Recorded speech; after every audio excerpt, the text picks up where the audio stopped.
Script Telugu हो, देवनागरी हो, तमिल हो, रोमन हो, ये डिसाइड करने वाला आप नहीं, ये हम तिपरासा लोग। और इसमें पहले भी कमीशन बनाया गया है और उसमें एक वर्डिक्ट आ चुका है। तो आप बार बार अगर इस इशू में बात करेंगे तो ये इशू को मैं नहीं उठा रहा हूँ, ये इशू को आप बार बार उठाकर लोगों के सेंटिमेंट के साथ, उनके सेंटिमेंट हर्ट हो रहे हैं। तो प्लीज ये इशू को आप बार बार उठाकर ठीक नहीं कर रहे हो। लेकिन मैं आपसे एक दो सवाल और भी करना चाहता। पहला, अगर आपको लगता है कि रोमन स्क्रिप्ट एक फॉरेन इंस्टीट्यूशन का एक प्लानिंग है, तो आप नेम कीजिए कि ये कौन सा फॉरेन इंस्टीट्यूशन है जिसके लिए आपको लगता है कि रोमन स्क्रिप्ट के लिए हम लोग, अगर आपको ब्लेम करना है किसी फॉरेन पावर को या इंस्टीट्यूशन को रोमन स्क्रिप्ट के साथ जोड़ने के लिए, तो आप प्लीज नेम कीजिए कि ये कौन सा संस्था है या कौन सा ऑर्गेनाइजेशन है जो हमारे तिपरासा को गुमराह कर रहा है कि हमें रोमन स्क्रिप्ट कॉकब्रोक में या काउब्रू में बोलना चाहिए। आप फुल्ली उनको नेम कीजिए, क्योंकि जब आप नेम नहीं करते हैं तो सबके ऊपर उंगली हो, और मैं जानता हूं कि आप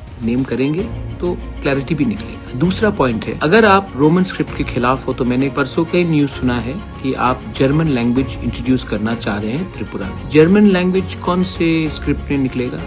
देवनागरी में, संस्कृत में, बांग्ला में, रोमन स्क्रिप्ट। तो अगर हम विद्या ज्योति स्कूल आप खोल रहे हैं, इंग्लिश मीडियम स्कूल खोल रहे हैं, इंग्लिश मीडियम स्कूल कौन से स्क्रिप्ट में लिखा जाएगा? तो आपका जो स्टेटमेंट्स है कभी कभी कॉन्ट्रोडिक्टरी निकलता है हमारे लिए।